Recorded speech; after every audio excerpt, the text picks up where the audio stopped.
people of the internet, how do you? I'm the F-King Guy, and today we're doing Podcasting is Fun with Mark Plant from 100 Things We Learned from Film. We will be discussing how microphones work and why you need a good one, because a good microphone will always work. I'm kidding, we're talking about a film called Inherit the Witch, the trailer of which is coming up now. I've been having dreams since I came here about the house. Tell me what you remember. I don't know, it's a blur. I used to have nightmares about it. Do you remember the basement? Are you a witch? Soon we'll make a new family. What has she done to deserve a penny of your father's money? Something's wrong. Something's coming. Are you the devil? That would make you A devil worshipper. Let go! Hey Mark, how you doing? I'm very well. How are you? Yeah, I'm good. So time is weird, isn't it? You know, last time we chatted was about the Cimarron's documentary Harder Than the Rock.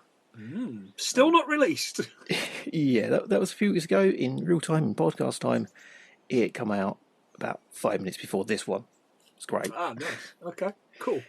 So in that time, I've been away, been off work for 2 weeks, been in Berlin for one of them, and this film was waiting for me when I got back.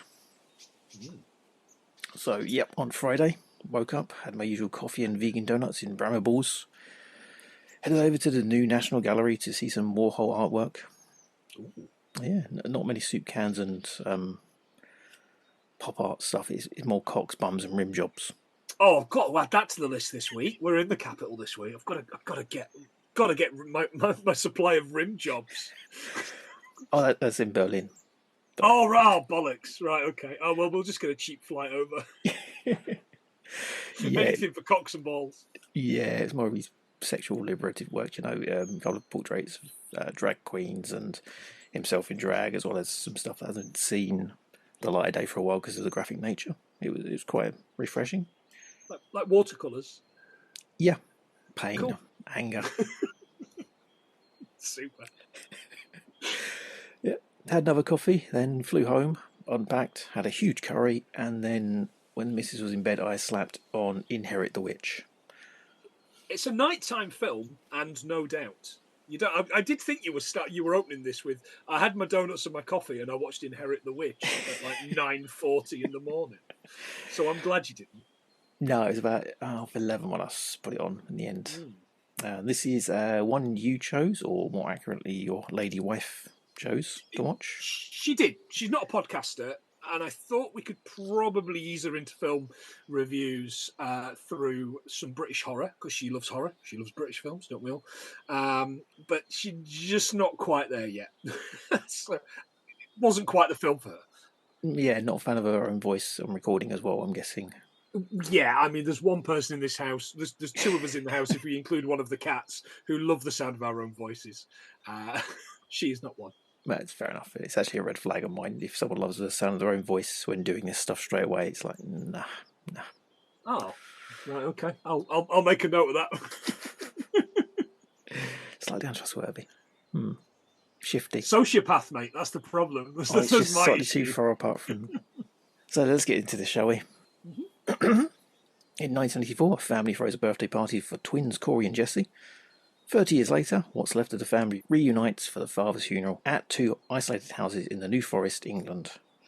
Historically a hotbed of witchcraft, there horrific truths are slowly uncovered about the family's occult pact with an ancient evil that's secretly been at the core of their wealth and power, as the remaining siblings uncover the true bloody darkness behind their inheritance. Written and directed by Cradeaux Alexander. I'm pronouncing that very wrong, probably. Of course. Yep. Inherit the Witch is a psychological horror movie that features supernatural drama, occult thrills, and central gay characters. Starring Cradeaux Alexander, again, pronounced wrong, Rohan Quine, probably pronounced wrong, Heather Cairns, again, pronounced wrong, and Christopher Sherwood. You can't have got that wrong. I couldn't, and I slurred for it. Ah, damn. So there you go. That's all the details, all the press, and let's get into the review. Good start. I mean, look, it opens. It's your standard horror genre opening with a happy birthday song that isn't copyrighted. Although I'm pretty certain the happy birthday song isn't copyrighted anymore. I think they figured it wasn't, but there's people Those still two fighting sisters, wasn't it? Those two sisters wrote it, and Michael Jackson bought the rights? Question mark. Did that happen, or did I imagine that? Possibly, I don't know. I think it's only ever been done right for me once in Todd and the Book of Pure Evil. They did a happy birthday song, which is actually really catchy. Yeah. And this is just happy birthday, happy birthday. That's a happy joy, isn't it? A better song. Yeah, I'll play a clip of it anyway for the show. It is it goes on far too long and it's very annoying.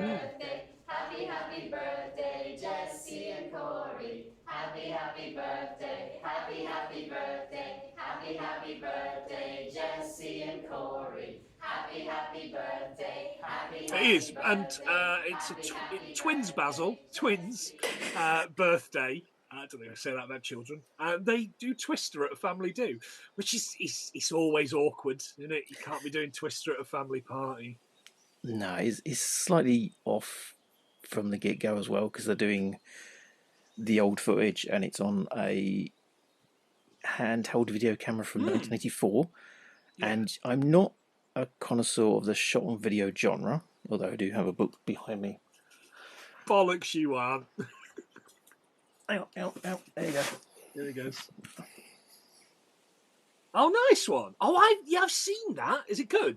Of course. It's huge, so you can't really sort of take it anywhere. It's Analog Nightmares if you're interested.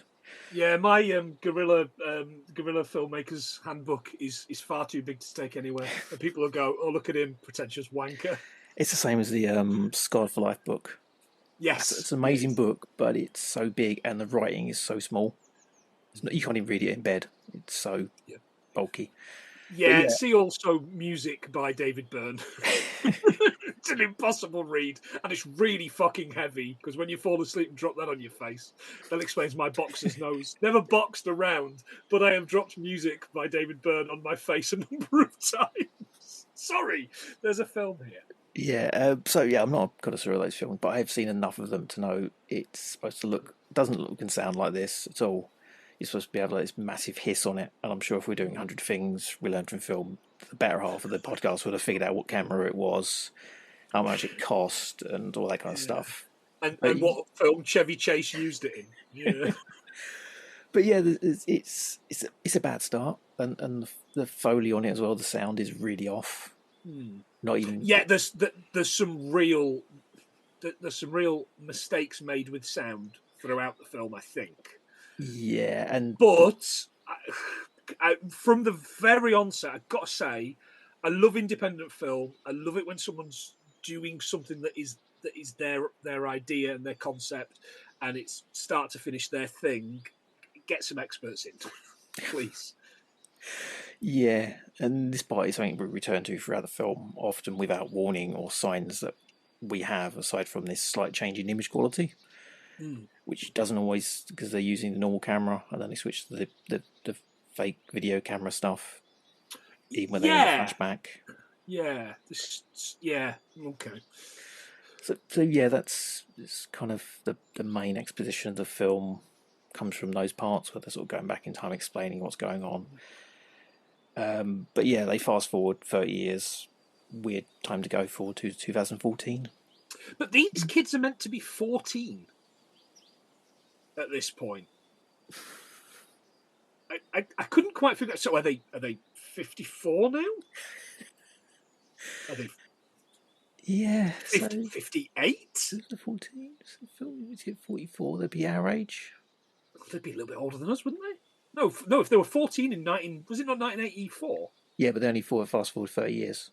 Oh, sorry. Right. Okay. Got you. Yeah, okay. But that's what I'm saying. It's an odd year to go to. So I'm guessing they wrote it in 2014.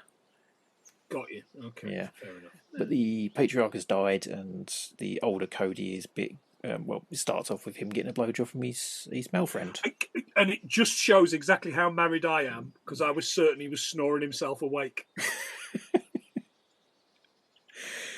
Again, with the Foley on that one, it's a bit comical. Yeah, Lars, his partner, husband, boyfriend. Swedish Lars, by the way. Yeah, he's my favourite character in the film. You know he's Swedish because he's got a collarless shirt on. Yeah, so he's getting a blowjob, gets up, gets a phone call from his brother, who's also in the area for a funeral. We get another bunch of exposition about films and relationships, and you find out the father's dead, money's involved, witchcraft is afoot, and the story unravels from there. The stepsister, Jessie, is returning home. Is it Jessie? Yeah, probably the name. Fiona. Fiona's the sister. Yeah. She's the one on the bike, isn't she? Yeah, she's returning home after being away for a while, and apparently no one is too fond of her, but I can't figure out why. I assume because she cycled around the world or something. I don't know. I'm not entirely sure. She's in therapy. She's the weird one. She's not that weird, though. In fact, of all of them, she's arguably the most normal. Yeah, but that's sort of there's the film really, and sort of it unfolds from there with the witchcraft angle and the. So we have this sexy witch at the beginning. Maybe I'm not supposed to say that because it's children involved, but with this really kind of like attractive, sexy witch at the beginning, and as we go through the film, she kind of is perforated throughout the movie with Rex, that I didn't really understand what was going on with Rex. He was the one filming at the beginning, and then he becomes some sort of, I don't know, concubine or support to the witchcraft. I didn't know if there was some stuff we're missing in terms of our knowledge of witchcraft here. Or we're not being introduced to characters as we probably should be. But I just, yeah, all those noises. There's a few points, because throughout the film there's a little bit where somebody is on the phone, and I want to say it's Cory, which is Cradeaux Alexander's character, and he's eating a peanut butter sandwich just before he has to put across some really important exposition. Now, I love peanut butter, but if I'm on a conference call with work, or if I'm in a meeting, I'm not going to take a bite of a sandwich of peanut butter and then go what? Sound like I'm having a blowjob orgasm, like at the beginning. But that's because you're a professional podcaster. You know, not be claggy before talking into a microphone. I paid a lot of money for a course to be a professional podcaster. Yeah, and there's so many good ideas. There are so many good ideas here, and I'm not here to piss on this guy's work, because we've all got one of these in us, and fucked if one day I was saying this to Joe the other day. One day I'm going to do my own version of this, and you are all going to rip it apart because it's going to be very, very bad. This has a lot of good stuff in it. It's got a lot of good stuff. Rachel said to me, I've made some notes of what Rachel said, and she said, for the first time in the film, I feel her distress. This was the sister. Yeah. Is there an English Twin Peaks? If not, maybe this is it. Trying too much to be smart, or is it arty, or is it smarty? You know, she got it all. She's got it all, from found footage to porno. She's picked it all out there. You know, why she's not on this, I've no idea. Yeah, she's got all the lines. You know, so it's got some ideas. It's just confusing and very incongruous with its style. Like, it will jump between the split screens and head-mounted cameras and, let's say, the video camera footage, the VHS footage. Yeah. They go from serious talk about death, quite open talk about sex. And then there's a scene where they're casting a spell where the music, the setup, and the script is more reminiscent of a children's TV show. Yeah. Oh, I'd forgotten about that, because it's been a week since I watched this. Yeah. That's weird. Easy busy, let's get busy. Yeah. So yeah, I don't know what style it's going for. Is it slightly comical? And that's like Rachel's put down, is like, it's trying to be smart. Yeah. Is it smart? we don't know. Is it like actual witchcraft stuff we don't know about? Are they into that kind of thing? Well, your character Rex, played by Rohan Quine or Quine, he's very specific type of character, and I can't help thinking that he's bought those turtlenecks from home. He's done his own hairstyling himself, and I wanted to think he was fun, but I wasn't entirely sure we were supposed to think he was fun. I think we were supposed to think he was really Scary? creepy. Yeah, I think we were supposed to think he was scary. Yeah, It does get like kind of scary when is it Fiona? Yeah, Fiona. Yeah. She does go off, gets hit on the head. She does the running around the woods part, and there's like finding the dead bodies. Sorry, spoilers. Stuff happens, and that's when you kind of get, this is kind of good. It's a bit generic, but it's working. And then it goes off and does the whole smart thing again, and body possession, and it's sort of saying this person's really evil, or this person's not liked, but it's not explained why. No. That I almost felt I wasn't. I make this reference all the time when we talk about The World's End, which is the last of the Cornetto trilogy films. I like The World's End very much, but I'm not connected to The World's End like I am to Shaun of the Dead or I am to Hot Fuzz, because I feel like I'm not really in on the joke, and it's been 11 years since that, and I still don't feel like I'm in on the joke. Either that or I'm Gary King, which people have said I am Gary King in the past. But I honestly don't feel like I'm in on the joke, and it feels like that. And this feels like I'm not smart enough for it, or I don't have enough knowledge for it. And I think so. There's a disconnect between me and a lot of the characters. There's a lot of things that I kind of went, that's funny and that's cute, and I liked that. I absolutely, and you cannot tell me that Alexander hasn't written these little bits in. Christopher Sherwood, Lars, who I turned to Rachel and went, that guy's Swedish. He's a Swedish actor. His accent's super. And I'm not just saying this because I've just added him on LinkedIn the other day. I followed him on LinkedIn, and he looked at my profile and obviously went, who the fuck are you? Hopefully this review makes him look at my profile and go, how very dare you, sir? But his accent's excellent. He's got obviously the collared shirt, and then at some point he sat there, and again, proof that he's Swedish. He's reading The Girl That Kicked the Hornet's Nest by Stieg Larsson, but as Rachel pointed out, he's reading it in English. Why was he reading the translation? But again, I'm pretty sure the director and the writer is looking and going, it's good, this, and if you've noticed this, you're my kind of people. So I think we're going to do all right if he ever listens to this. Yeah. There was one line I didn't quite know if it was comedy or not, but when Fiona's falling off a bike, they take a photo of her. Yeah. And send it through to him, and then he goes, "What's the number for the emergency?" And it's 999, isn't it? It's like, yeah. Well, this is a really good point because they're American. Question mark. I think they are supposed to be American, and I think Fiona as a child was American, but the accent's really not great. It's just it's set in England, and lots of people have English accents, and I didn't know. I say it's confusing, and no one was hateable or likable enough to really root for or rally against. So it's got this middle ground of Yeah. Again, noises. Yeah, I know exactly what you mean. There were so many good things in it, and probably not the music, which I assume was made by non-union Rick Wakeman. Alongside the film's release, fans will be able to discover the beguiling, terrifying soundtrack by French composer Francois Evans, combining old and new musical flavour. They don't make scores like this anymore. Available Thank God. via iamrecordings.com. That was actually in the press as well. I didn't know that one. Yeah. Okay, that's... It didn't work for me. Yeah, it was really pitchy at points. And I don't know anything about music, but I know what just doesn't work in my ears. Yeah. So for me, like you, I like an underdog, and I always push a film that's, if it's not great, fun at the same time. I'll say watch it, but this isn't really on that level.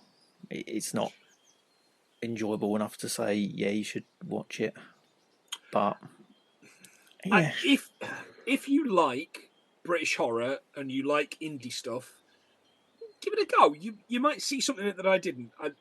My positives, my absolute pluses, were the disused rail depot that the house is built on. I absolutely love that particular set that they found. The makeup looked fantastic. Locations were good. The acting, for the most part, was pretty good. It was just a confusing hodgepodge, and that makes me sad. Yeah, I did look up the creators online because obviously Cradeaux is got the trifecta: writer, director, and star. You love to see it, yeah. Yeah, that's always got the stench of a vanity project, and those ones I'm like, yeah, you can kind of have a laugh at them. But I did find out he's actually more an artist than an actor. He's got a few roles, but he did star in, standing out like a sore thumb on the resume, Oz.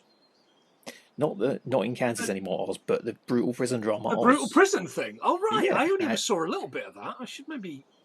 Yeah, and he's. I probably should go back. Credited as drag queen.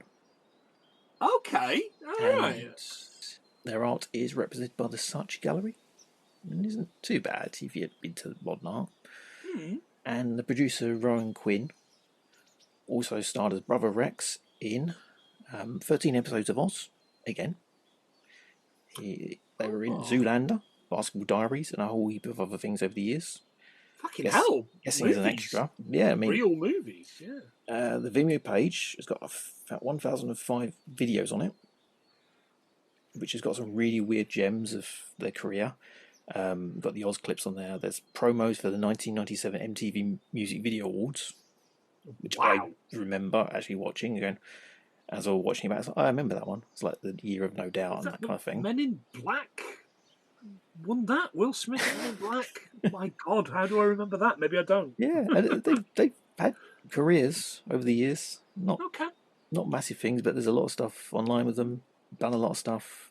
So yeah, they've got ambitions and talent, and it's just absolutely all together. 100%. I want to see these people again doing something else. When you look at it, you see their stuff is not in the traditional approach to things. And I'm wondering why this doesn't work, because we were expecting a traditional story and style.